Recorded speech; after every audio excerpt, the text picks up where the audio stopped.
Stop!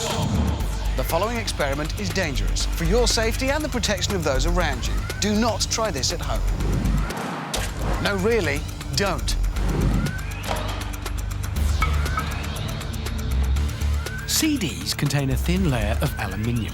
When the microwave is turned on, large currents are created in the metal, which then vaporizes. The electric arcs going through the vapor appear as lightning.